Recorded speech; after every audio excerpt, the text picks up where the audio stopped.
Tiga Spiring yang saya hormati. Ngantuk ya? Sebelum lebih lama ngantuk, karena sudah satu sesi mengikuti diseminasi oleh Ibu Wiwin Rahmawan, maka tentu Bapak Ibu pegal-pegal. Untuk mengembalikan rasa nyaman di pikiran, silahkan tarik nafas dalam-dalam, tahan beberapa saat. Pelan-pelan hembuskan. Ulangi sekali lagi. Ya, terima kasih Bapak Ibu. Semoga dengan support oksigen pada paru-paru kita membuat peredaran darah kita lancar dan bisa mengikuti ini dengan seksama. Baik Bapak Ibu yang saya hormati, sepertinya semua materi tentang budaya positif sudah disampaikan dengan lengkap dengan runtut oleh Ibu Susiratmi pada sesi sebelumnya, kemudian oleh Bu Wiwin Rahmawan. Saya cukup kilas balik saja sama minta pendapat Bapak Ibu agar lebih lebih paham, sehingga ada masukan-masukan baik bagi saya Bu Wiwin maupun Bu Susiratmi tentang penerapan budaya positif ini. Next Bu Wiwin. Ada 6 hal seperti yang dijelaskan tadi dalam budaya positif yang perlu secara teoritis dikuasai oleh seorang pendidik. Yang pertama disiplin positif, yang kedua motivasi, hukuman dan penghargaan, yang ketiga keyakinan kelas, yang keempat kebutuhan dasar manusia, yang kelima posisi kontrol, dan yang keenam segitiga restitusi. Next. Pertama, kita akan melihat mengapa kita perlu mempelajari 5 hal tadi untuk bisa membudayakan disiplin positif, budaya positif di sekolah kita. Yang pertama, adanya perubahan paradigma stimulus respon menjadi teori kontrol menurut Dr. William. Sebelumnya, kita berpandangan seperti kotak pada stimulus respon berwarna pink Bapak Ibu, bahwa kebutuhan kita sama. Dulu kita berpikir seperti itu, bahwa semua orang melihat hal yang sama, bahwa kita mencoba mengubah orang lain biar berpandangan dengan yang kita pandang. Itu pandangan lama atau paradigma lama. Nah sekarang yang harusnya kita lakukan adalah yang pertama, bahwa realitas kebutuhan kita berbeda. Itu tiap orang punya kebutuhan yang berbeda. Demikian juga peserta didik kita. Yang kedua, setiap orang memiliki cara pandang atau sudut pandang yang berbeda untuk melihat sesuatu dengan bentuk dan warna yang sama, tetapi bisa jadi dengan sudut pandang yang berbeda. Yang ketiga, kita berusaha memahami pandangan orang lain. Jadi jangan membuat pandangan orang lain agar sama seperti kita, tapi kita mencoba memahami mengapa orang lain memiliki pandangan tersebut. Yang berikutnya, hanya saya atau hanya Anda yang bisa mengontrol diri Anda, orang lain tidak bisa. Demikian juga saya tidak bisa mengontrol Anda, sebaliknya juga demikian. Jadi yang bisa mengontrol diri kita itu kita sendiri, tidak ada orang lain. Berikutnya, kolaborasi dan konsensus itu adalah keniscayaan. Jadi di zaman sekarang itu kita tidak bisa bekerja sendiri-sendiri Bapak Ibu. Kita mesti berkolaborasi. Terakhir, modal berpikir menang-menang. Jadi jangan seperti dulu, dia kalah, saya menang. Tapi yang luar biasa sekarang adalah dia menang, kita menang. Ini yang harus kita cari bagaimana caranya nanti. Teori kontrol ini kemudian berubah menjadi choice teori yang mengubah miskonsepsi. Miskonsepsi berarti konsep yang salah. Konsep yang salah ada 5, tadi juga sudah dibahas oleh pemateri sebelumnya, bahwa guru bisa mengontrol siswa itu salah. Guru tidak bisa mengontrol siswa. Yang kedua, semua penguatan positif efektif dan bermanfaat, tidak lagi. Ketiga, kritik akan membuat orang merasa bersalah, belum tentu, malah merasa benci dengan orang yang mengkritik. Yang keempat, orang dewasa memiliki hak untuk memaksa, tidak juga. Bahkan terhadap anak-anak kita sendiri. Di rumah itu kita sudah tidak memaksa, sudah tidak bisa, sudah tidak zamannya lagi. Next, jadi itu adalah miskonsepsi yang dirubah oleh teori choice atau teori pilihan.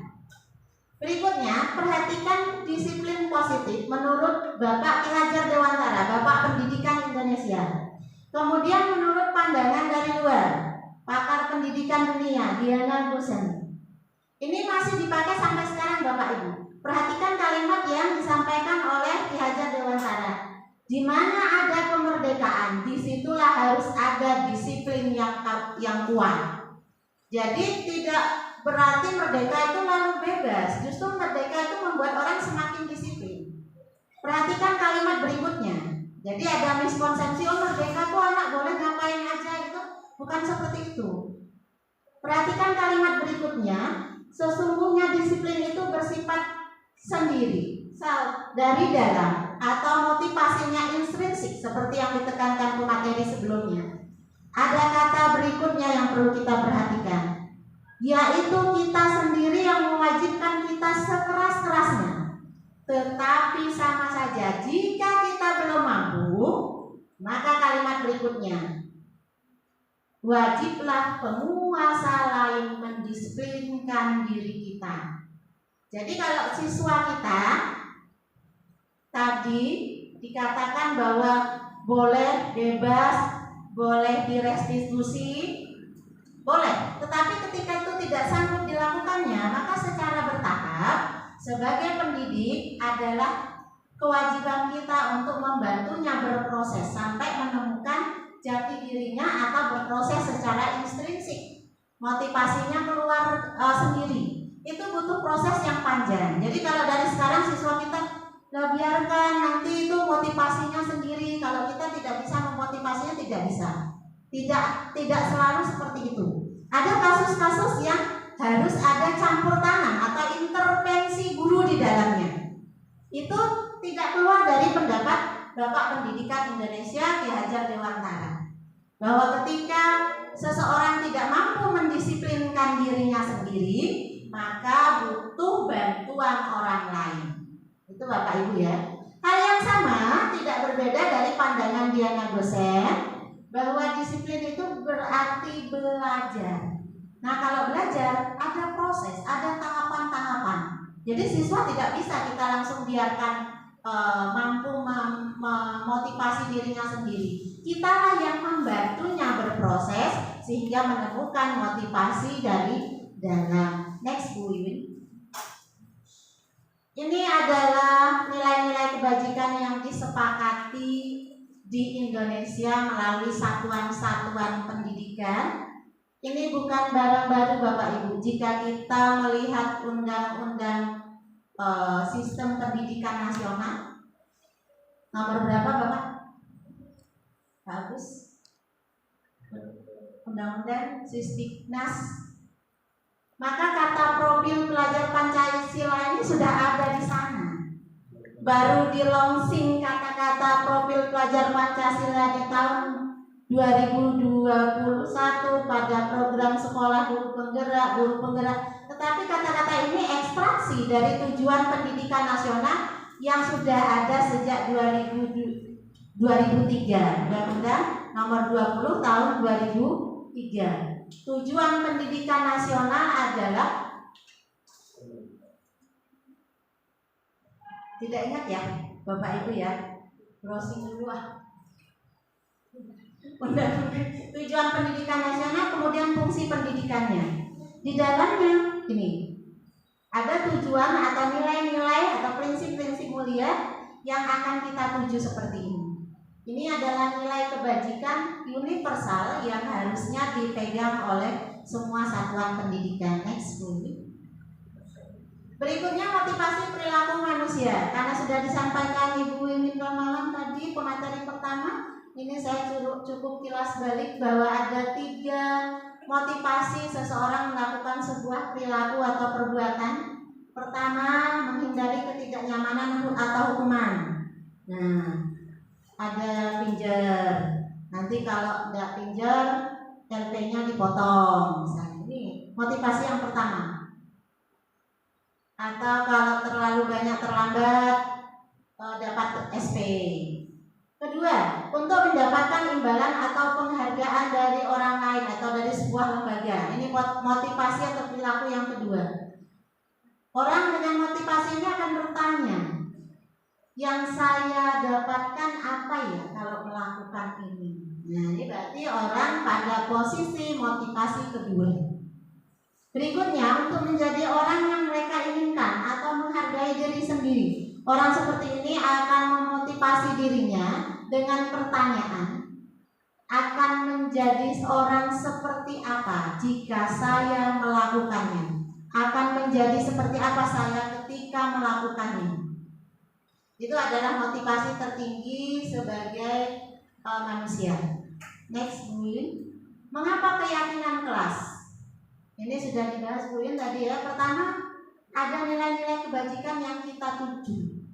Mengapa bukan peraturan? Selama ini ada peraturan ya. Peraturan, tatip kelas, peraturan akademik dan lain sebagainya. Sebenarnya itu tidak salah Bapak Ibu. Tidak harus diganti menjadi keyakinan kelas. Tetapi kita sebagai pendidik mesti menggali atau mensosialisasikan peraturan itu mulai dari nilai apa yang dituju. Membuat siswa memahami peraturan itu ada mengapa. Contoh, kita dipaksa atau diminta menggunakan helm.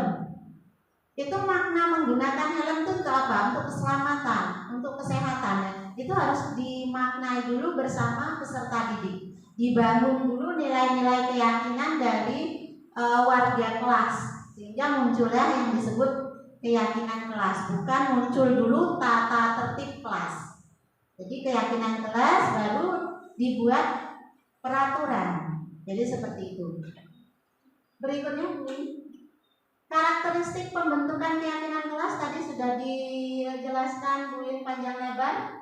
Kalau keyakinan kelas sifatnya abstrak, misalnya tanggung jawab, saling menghargai, daripada peraturan. Kalau peraturan lebih rinci, lebih jelas dan tegas. Keyakinan kelas hendaknya tidak terlalu banyak, 6 sampai 7 butir saja. Dan itu pun nilai-nilai yang universal. Berikutnya, ini prosedur membentuknya. Mempersilakan warga untuk curah pendapat. Mau kelas seperti apa nanti kitanya? Mau kelas yang disenangi seperti apa? Termasuk pembelajaran seperti apa yang menyenangkan? Itu bisa. Next, Bu Yun. Kebutuhan dasar manusia. Agar Bapak Ibu bisa terlibat dalam apa yang saya sampaikan, saya mencoba meminta pendapat Bapak Ibu melalui link berikut ini. Tolong masuk pada link yang saya sampaikan di WA SMP 3 Cepiring.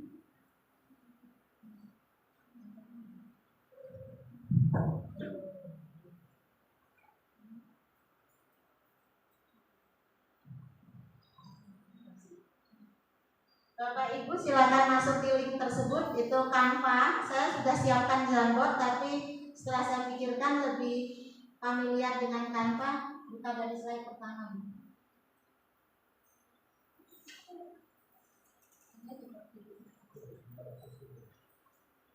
Bisa masuk Bapak Ibu?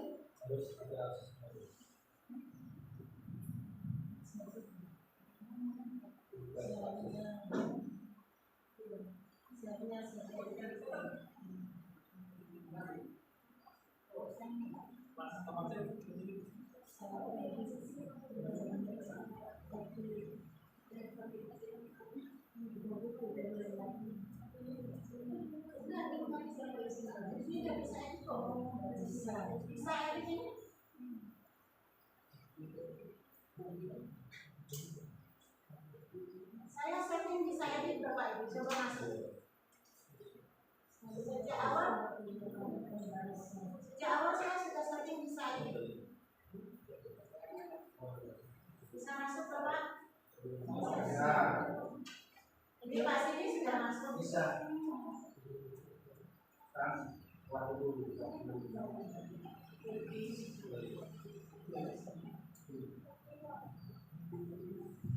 Silakan masuk di link yang saya kirim di grup SMP 3 Spiring. Pertanyaan pertama pada slide 1 sampai 5 itu sama ya Bapak Ibu. Ibu hanya memilih satu tempat untuk menjawab.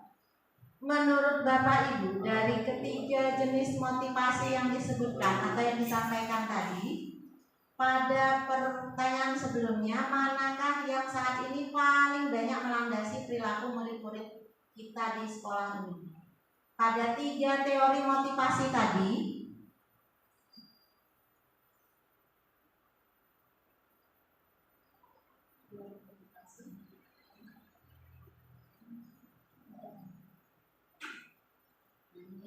pada tiga teori motivasi ini, murid kita itu berada pada motivasi yang mana?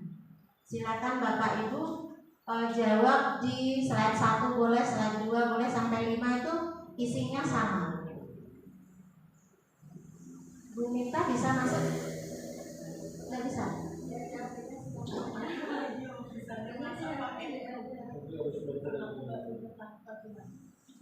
Buka belajar ID bu langsung otomatis. Akhirnya kan nggak pakai belajar ID. Maksudnya kita di mana kan? Ini nomor sembarang. Iya. Maka isi pakai itu. Coba buka bu, sudah ada tanggapan belum? Kita bisa langsung lihat Bapak Ibu menjawab apa. Yang sudah masuk Bu Pak Agus. Settingnya padahal tidak itu ya, tidak hanya belajar ID Bapak Ibu. Jadi bisa masuk meski pakai email.com itu juga bisa masuk. Saya pikir juga tanpa mendownload aplikasi Canva, ketika dikirim link itu bisa masuk.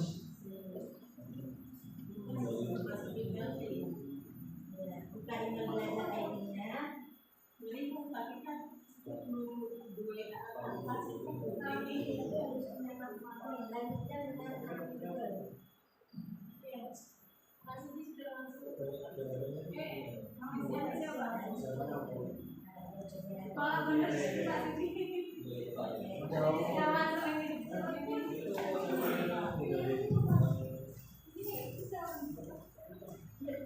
menurut Bapak Ibu, dari ketiga jenis motivasi yang disebutkan pada pertanyaan sebelumnya, motivasi manakah yang saat ini paling banyak mendasari perilaku murid-murid di sekolah kita?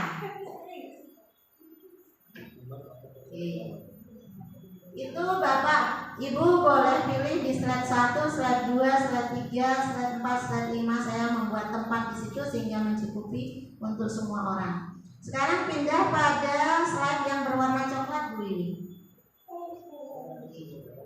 Pada slide berwarna coklat, strategi apa yang selama ini Bapak Ibu terapkan dalam menanamkan disiplin positif? Bu Wiwin sama Bu Susi juga tolong dimasukkan biar ada jawaban. Strategi apa yang selama ini Anda terapkan untuk menanamkan disiplin positif pada murid-murid? Dan kalau bisa tambahkan hasilnya bagaimana? Ada pertambahan, ada perubahan, mulai berkembang, mulai muncul dan lain sebagainya.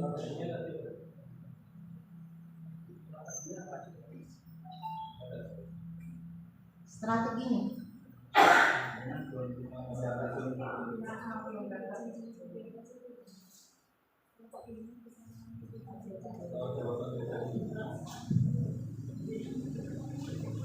Budaya positif tadi bisa mulai dari menerapkan posisi 5 kontrol yang dijelaskan Bu Wiwin. Bapak Ibu adalah pemantau, teman, manajer, pembuat rasa bersalah, penghukum.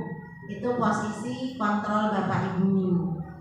Strateginya bisa melalui pembiasaan, penanaman karakter atau penguatan karakter pada kebiasaan, keteladanan, kemudian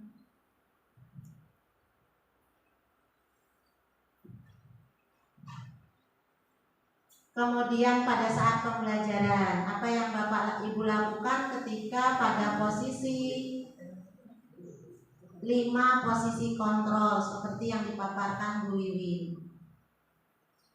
Silakan tambahkan nama Bapak Ibu biar saya juga bisa lihat, kalau enggak juga enggak apa-apa. Yang penting ada pendapat Bapak Ibu di sana. Berikutnya pertanyaan ketiga dengan slide warna kuning. Nilai-nilai kebajikan apa yang Anda rasakan penting saat ini untuk ditanamkan kepada murid, baik di kelas maupun di sekolah secara keseluruhan? Nilai-nilai kebajikan apa yang menurut Bapak Ibu penting untuk ditanamkan pada murid-murid kita? Silakan. Melalui slide saya bisa melihat bahwa ada Pak Tatang, ada Pak Sidi, ada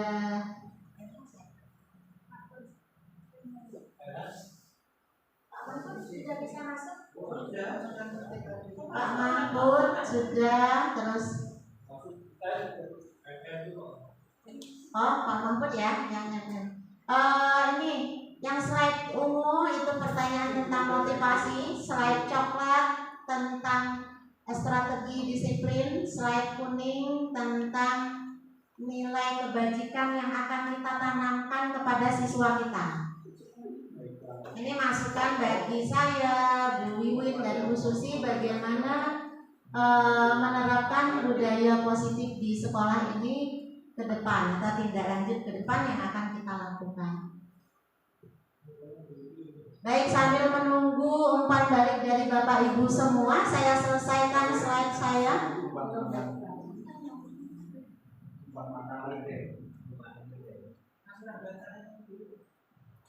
Next, ya, ini 5 kebutuhan manusia. Karena hanya kilas balik, saya cukup memperlihatkan 5 kebutuhan manusia ini ada pada siswa kita, teman kita semua. Yang pertama, kebutuhan untuk bertahan hidup. Ini kebutuhan agar kita bisa hidup secara layak. Kebutuhan akan yang bersifat fisiologis, bertahan hidup secara sederhana ini bisa dipenuhi dengan makan, tidur, olahraga, memberikan perlindungan atau rasa aman. Nah, ini hal yang pertama yang diinginkan oleh siswa kita. Berikutnya yang kedua, kebutuhan akan kasih sayang. Nah, ada banyak ragam peserta didik kita yang sangat membutuhkan kasih sayang. Ada yang orang tuanya tidak lengkap lagi di rumah. Ada yang orang tuanya lengkap tetapi tidak berada serumah. Ada juga yang orang tuanya sudah tidak ada lagi. Nah, karakteristik macam-macam dari peserta didik kita menuntut kita memperhatikan kebutuhan kasih sayang dan rasa diterima ini. Berikutnya kebutuhan akan kesenangan. Sangat alami bahwa anak-anak itu senang bermain, senang bergerak. Jadi memang kita memerlukan strategi yang cerdas, yang kreatif untuk membantu peserta didik kita merasa senang, nyaman dan terpenuhi kebutuhannya, tetapi juga bisa belajar. Seperti tips yang diberikan Bu Wiwin dan Bu Susi kepada Pak Sidi tadi, di jam-jam terakhir saya yakin Bapak Ibu guru tidak diberikan tips oleh siapapun, tapi mampu melakukan kreativitas di mana banyak akal, kata Bu Wiwin tadi. Banyak akal bagaimana kreativitas Bapak Ibu menciptakan kondisi pembelajaran yang menyenangkan. Jadi kalau di jam-jam siang Bapak Ibu jangan meminta anak mencatat atau menganalisis sesuatu yang berat. Mungkin di jam-jam sedang di jam-jam siang itu cukup mengamati dan mengidentifikasi. Itu kalau menurut saya di jam-jam anak mulai bosan, mulai lelah.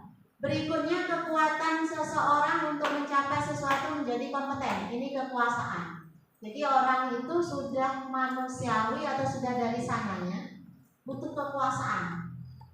Mau dihargai, mau menjadi pemimpin. Nah, ini bisa dipenuhi kepada peserta didik kita ketika memberikan proyek, tugas sekolah yang ada tantangan, ada kontekstualnya tetapi juga relevan dengan kondisi peserta didik kita.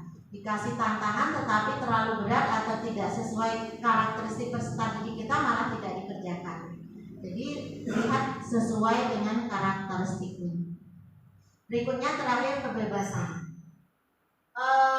Siswa atau murid kita membutuhkan kebebasan ketika memilih membuat sesuatu, bahkan memilih materi. Dari buku itu kalau ditawarkan, Bu, saya mau membuat yang ini saja. Itu ada seperti itu siswa. Tentu saja kita harus kreatif dalam memberikan dia pilihan. Makanya penting sekali memberi diagnostik atau asesmen awal pembelajaran untuk melihat kira-kira yang nanti kita berikan kepada siswa yang mana. Next, Bu. Posisi kontrol ini tadi strategi untuk menerapkan keyakinan kelas, untuk menerapkan disiplin positif. Ini di sini Bapak Ibu pada posisi mana saja tidak masalah. Saya pikir pilih sesuai dengan karakteristik siswa yang kita tangani. Tentu saja tidak semua siswa kita bisa ajak sebagai manajer karena belum mampu. Karena tahap siswa belum bisa kita motivasi secara intrinsik seperti tadi saya contohkan sama Munir ya Pak Tatang ya, sama Habibi dan Munir. Itu kita menempatkan diri kita sebagai manajer, dia belum siap untuk memiliki motivasi intrinsik. Pada tahap validasi kesalahan dia belum tahu bahwa apa yang dia lakukan salah. Nah, ini kita berarti harus menempatkan diri kita sebagai teman. Itu. Jadi bukan 5 ini semuanya tidak boleh kita terapkan atau satu-satunya posisi adalah manajer, tidak juga. Lihat target atau siswanya. Next, Bu Wiwin. Segitiga restitusi tadi sudah disampaikan oleh Bu Wiwin dengan panjang lebar. Saya yakin Bapak Ibu sudah menerapkannya, hanya mungkin belum didokumentasi. Terakhir, next Bu Wiwin. Ya, ini adalah contoh-contoh aksi nyata yang sudah pernah saya coba lakukan, mulai dari membuat keyakinan kelas, mensosialisasi kepada siswa apa sih keyakinan kelas, kemudian menanamkan nilai-nilai kebajikan universal yang akan kita tuju, yaitu profil pelajar Pancasila, baik di kelas maupun dikuatkan pada saat P5. Kemudian ini saya coba melakukan restitusi.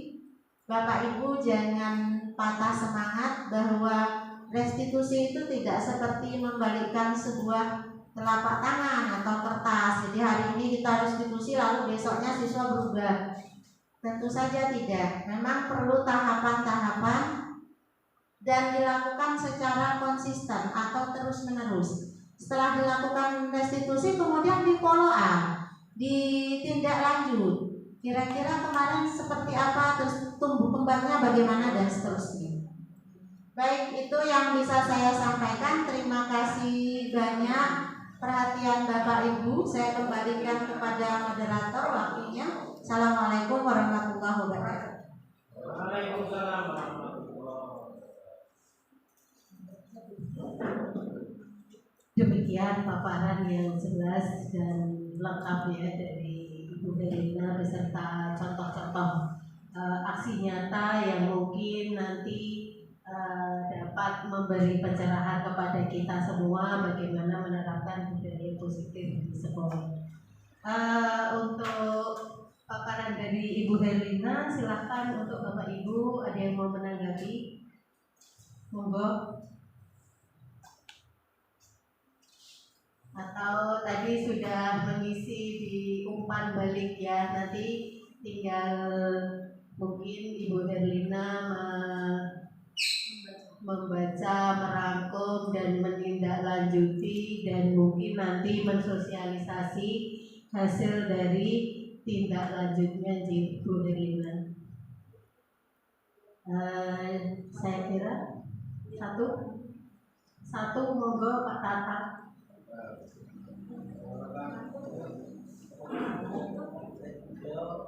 Ada pertanyaan atau minta konfirmasi? Boleh pertanyaan, boleh tanggapan, boleh sharing, boleh apresiasi, monggo. Ya, terima kasih atas waktunya yang diberikan kepada saya. Dari paparan yang sudah disajikan oleh Bu Herlina sangat jelas sekali menambah wawasan untuk saya khususnya selaku guru BK ya, dengan apa yang disajikan oleh Bu Wiwi dan Bu Herlina, dan semoga nanti bisa menambah pengetahuan saya dalam membimbing anak-anak khususnya di SMP 3 Cepiring untuk menjadi anak-anak yang berakhlakul karimah. Amin. Iya, mungkin itu saja tanggapan dari saya. Terima kasih. Assalamualaikum warahmatullahi wabarakatuh.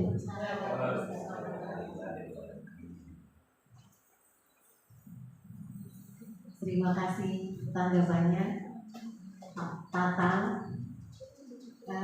Demikian diseminasi budaya positif pada siang hari ini bisa berjalan lancar, dan semoga kegiatan Mila kali ini dapat memberikan manfaat, berkah serta kebaikan bagi kita semua. Amin.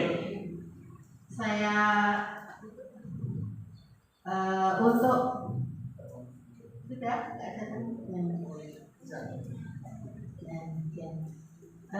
demikian acara saya kira sudah cukup selesai. Mari kita tutup dengan bacaan hamdalah.